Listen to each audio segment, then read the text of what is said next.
In this brief video, we're going to present extracts from the first trial or experiment of the Systemic Pandemic Risk Management project sponsored by the Norwegian Research Council. For shorthand, we refer to the project in this video as about SPRM, Systemic Pandemic Risk Management. The trial was based in the county of Agder and involved participants from Kristiansand.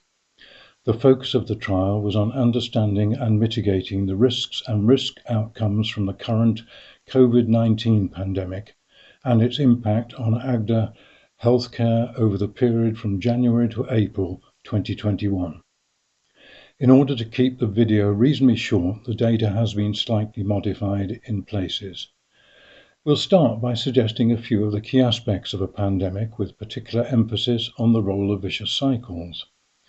We will go on to introduce the method used in the trial, and then go on to show extracts from the different stages of the method, building the risk system model with a group of 16 experts, checking the model, and developing effective strategies to mitigate the key risks. From our COVID-19 experience, we all now know how difficult a pandemic is to manage. The consequences of increasing infection rates are complex. We know that an escalation in problems is a characteristic of a pandemic. Escalation arises from the multiple vicious cycles that make a pandemic. Vicious cycles occur when one risk causes other risks that feed back to cause escalation of the original risks. In a moment, we will show an example of a few vicious cycles that were identified in the project. These vicious cycles interact with each other and so make the situation more complex, and they are only a small part of a larger system of risks. We are now going to show some examples of vicious cycles that are connected to each other. The examples come from the SPRM project and relate to pandemics. They are from a subsystem about vaccination.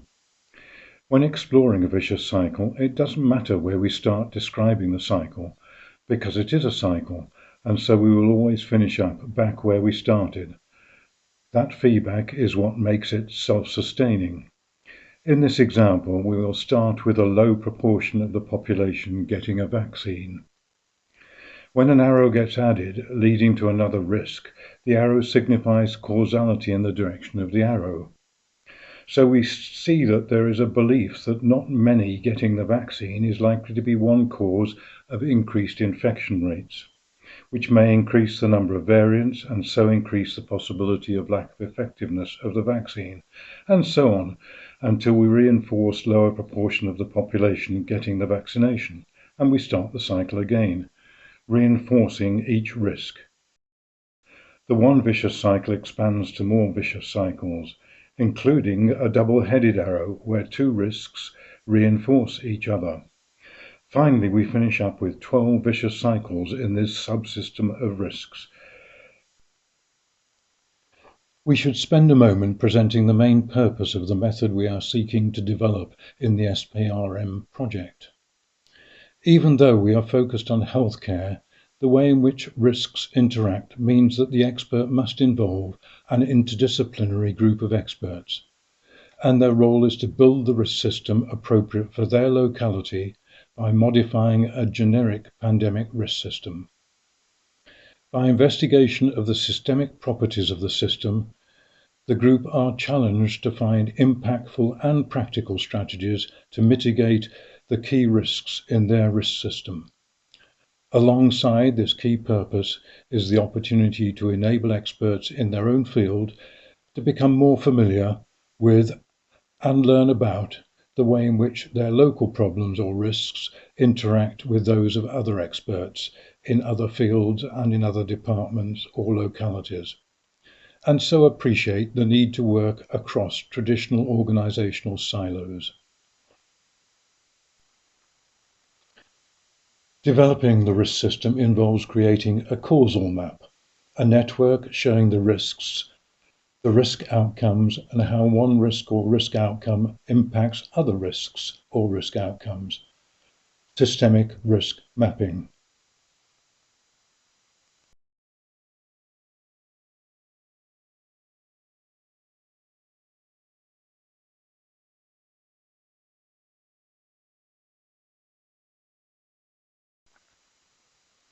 However, before we can start building a risk system, we need to decide who should build it. We know that the team must be interdisciplinary so that we can integrate different perspectives on risks and their implications. When we first addressed this question, we got together a wide group of people and asked each of them who should be involved. They suggested altogether over 70 participants were needed. As we looked at this long list, it became clear that many offered overlapping perspectives and other well-separated perspectives. We knew that it was impractical to engage more than 70 participants, and so gradually through analysis of each of the suggested roles, we narrowed it down to 16 participants.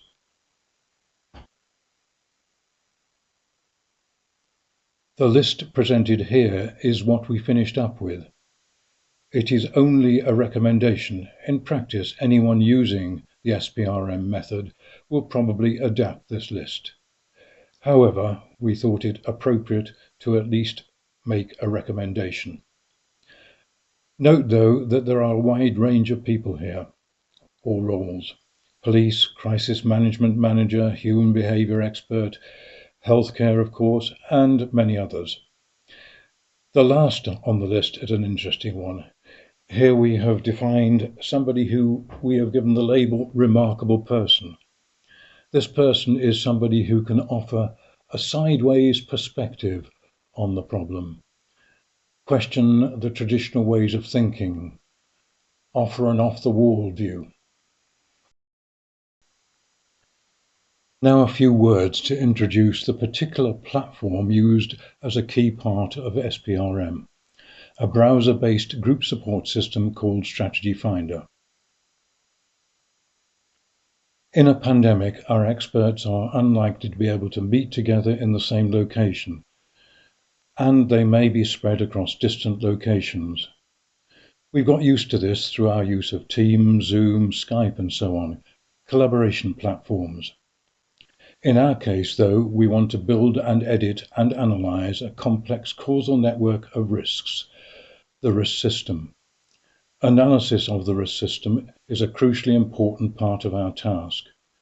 We need to be able to find the vicious cycles, find which vicious cycles are more central, find which risks are the best to mitigate, have the most significant impact on the whole system, be able to evaluate ideas and potential strategies, and see whether there is a consensus among our group of experts about what must be done, etc. That's what Strategy Finder is designed to do. And as a part of this project, the platform is continually being developed to make it better at these tasks. No other platform can do all of these things. As with any collaboration platform, there is always an aim to increase the productivity of a group, get more done in less time, but also ensure that all of our experts have an opportunity to make sure their voice is heard. But also in using Strategy Finder, we need to be able to record causal influences and be able to edit and change them as the group views change. I have mentioned the suite of analysis tools already, and should also mention that an important analysis is that of finding out how our system of risks can be broken into smaller subsystems of risks that the group can focus on. We will see examples of these later. Thus, Strategy Finder is about knowledge acquisition and analysis in order to devise the best mitigation strategies.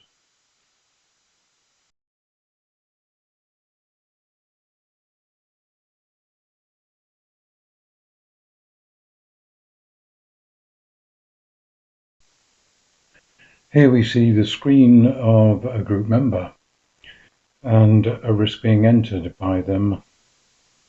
They've entered it presumably close to where they're going to link it to.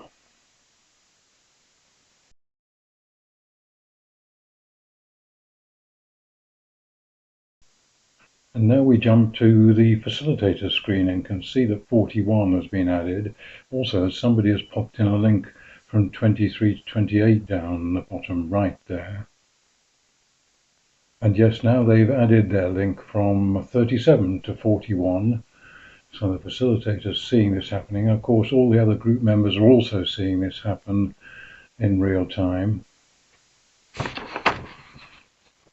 Oh, and now probably somebody else has added a link from 41 to 26, giving a long arrow across there.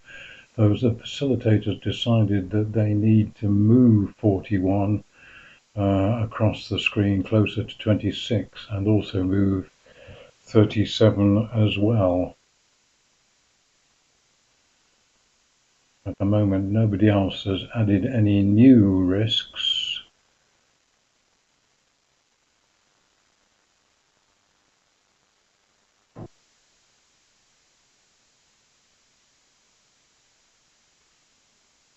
Oh, but we now see one of the other group members show a link between 41 and 39 now, and somebody else has added a link from 41 to 40. Now the facilitator is drawing our attention to the link between 23 and 28 down the bottom right and questioning whether that's the right way around. He's suggesting that the link should be changed direction so that meeting places for lonely and vulnerable people getting shut down actually causes not being able to follow up on vulnerable kids. Nobody has argued against that logic, and so the link stays as it is.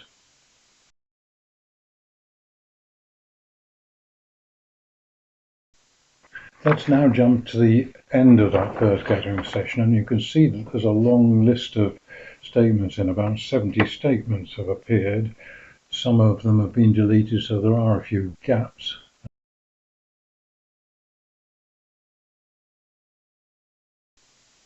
So we now need to understand something about the whole of the structure of the risk system that's being created. So we're going to kind of have a look at the counting the ins and counting the outs, because those that have got the most ins and outs tend to be key topics. And you can see there that the increased infection rates is at the top of our list, not surprisingly, as that's almost the definition of a pandemic.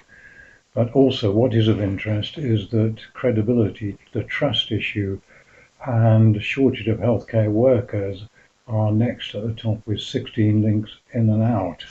And underneath that, we can see local infrastructure suffering as the next highest on our list of ins and outs.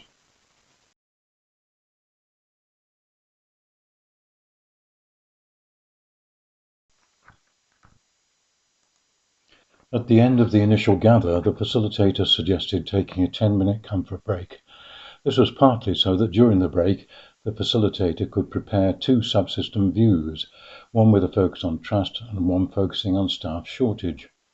The views are indicated by the two tabs at the top, each tab showing the ins and outs around the core risk as a risk subsystem. When back from the break, the group are asked to switch their screens to look at the tab marked Trust. On their own laptop screen, they see 26 in the center of the Trust subsystem, but of course it is a subsystem with links to the rest of the risk subsystem. So the facilitator asks them to turn on the unseen links and see the wider context.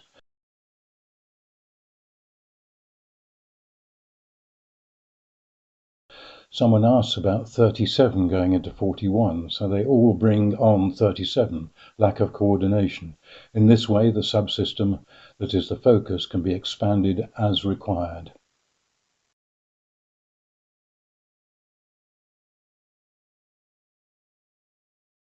To show a less messy view, the unseen links are then turned off. Now the group are asked to check over the subsystem of risks. Does it make sense? Are risks missing? Somebody adds 84. The facilitator asks them to think about the double-headed arrow between 26 and 82. Does less public trust increase criminality? And also, does criminality impact trust? The group agree that it works in their locality, and so the double-headed arrow remains. The link to 68 now appears. National response affects local trust. And so the group continues discussing some of the links and adding more risks associated with trust in authority. Also, some previously identified risks were brought onto the view. Sometimes these risks were brought on and taken off again after some discussion. Other times they were linked to risks in the subsystem, gradually expanding the subsystem. Let's look again at our small subsystem relating to vaccination. You will recall that there are a total of 12 vicious cycles in this subsystem. Our objective is to find that risk that, if successfully mitigated, will destroy the most vicious cycles, the equivalent of deleting the risk from the system of risks. Analysis reveals that mitigating risk 26 has the most impact. In this small case here, we can see this visually. In this view, we have deleted risk 26, and we now have only one vicious cycle remaining. Mitigating any other risk has some impact, but nowhere near the impact of focusing on mitigating public trust in authority.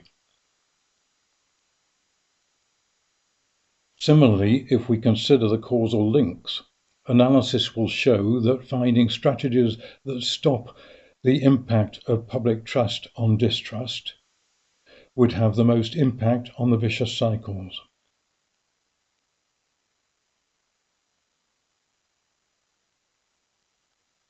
By finding strategies to delete this arrow, we reduce the number of vicious cycles from 12 to 4.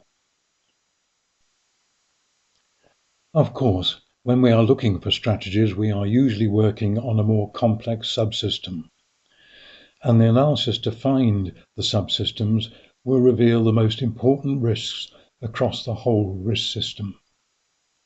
But nevertheless, our example demonstrates the principle. Thus, effective strategies result from focusing our attention on the risk in the highest number of vicious cycles, and also the causal link that, if deleted, has the most impact on the risk system.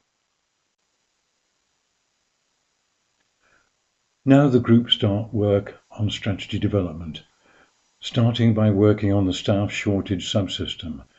This has a number of vicious cycles that need mitigating. Note that the most significant risks in this subsystem have been given a bold style so that they stand out. 191 now appears as ideas start flowing. The group were asked to be very clear about which risks the option was designed to mitigate. In this case, the group member is suggesting that it will mitigate staff unable to get to work, 98. As they came in, the facilitator changed the style of the suggestion, using an option style in blue so that everyone could easily spot the new material that were options for action. Now 194 has appeared. We'll now speed up the video showing options from the group arriving. Recall they all show on all of the participants' local screens in real time, so that each of them know what has already been suggested and can also add new links from what is already there, as well as popping in their own suggestions.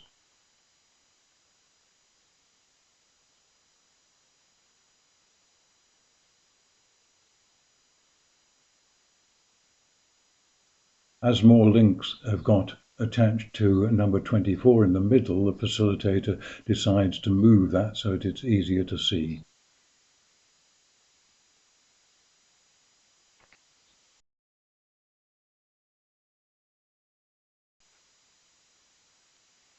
When the group had finished adding options, they needed to evaluate the suggested strategies. Some of the strategies may be seen as having a very high impact on shortage of staff, our core topic, and others less so. Some of them are highly practical, easy, and not costly to implement. So that this initial set of options could be evaluated, the facilitator suggested to the group that they evaluate them on the basis of impact or leverage and practicality, but also reminded them that there is usually a shortage of resources in implementing any strategies: energy, commitment, money, time, and so on. The group were faced with 13 possibilities. Each group member was given a restricted number of resources, some that represented resources devoted to resourcing the delivery of impact, blue sticky blobs, and some devoted to resourcing practicality, green sticky blobs. The task for the group was to address two objectives. First, find which of the options are judged to have both high impact and high practicality, and second, to what extent is there a consensus about this judgment, and place blobs accordingly. All of them could go on to one option if that was seen as a single focus for implementation.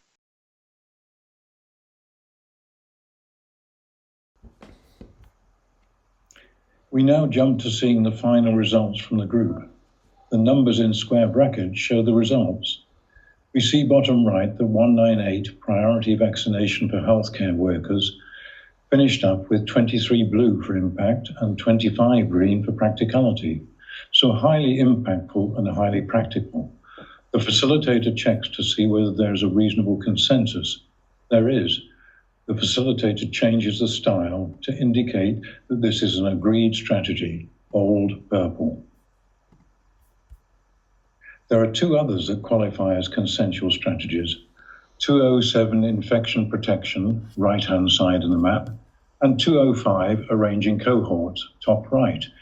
These are also coloured purple.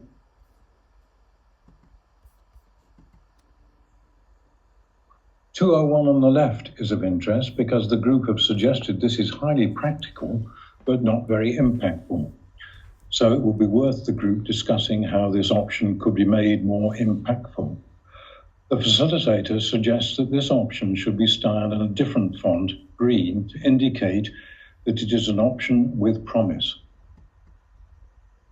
Similarly, 195, one information page just above 201, and 191, emergency kindergarten, just below 201, are showing reasonable impact and practicality, and so are also turned green.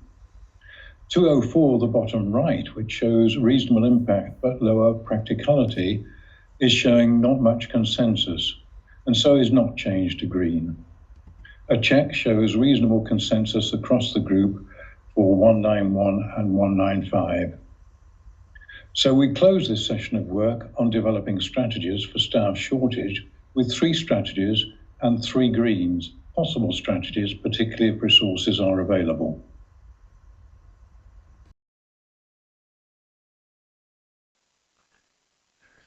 After working carefully on 5 different topics or subsystems that are of course interconnected, the group had agreed in total 25 strategies. The next step in the process was for the group to identify appropriate members of an implementation team for each of the agreed strategies. These were suggested using Strategy Finder so that each suggestion could then be linked to the strategy. Further discussion led to agreement about the interdisciplinary team who would be responsible for ensuring implementation. After the close of the workshop, the facilitator put together a text-based document that showed, firstly, the agreed strategy, secondly, its direct purposes, the intended outcomes at the end of the arrows from the strategy, and thirdly, who was in the implementation team for the strategies. Including the direct purpose of the strategy is important. One of the most significant reasons for a strategy not being effective is because the purpose of the strategy is forgotten. That is, where does the arrow go? This failure sometimes comes from a tick box mentality where someone, often a person not present in the strategy development workshops, is given the task of implementing the strategy, but not told specifically what it is supposed to achieve. In a review process, they are asked whether the strategy has been implemented, and they can justifiably say yes. But they did not implement it in such a manner that the outcome is what was intended. The review question needs to be, have you done it in such a manner that it will achieve its given purpose, the end of the arrow? Thus, in the report document, it is crucial to state the purpose of the strategy. We are now looking at one page from this final report document.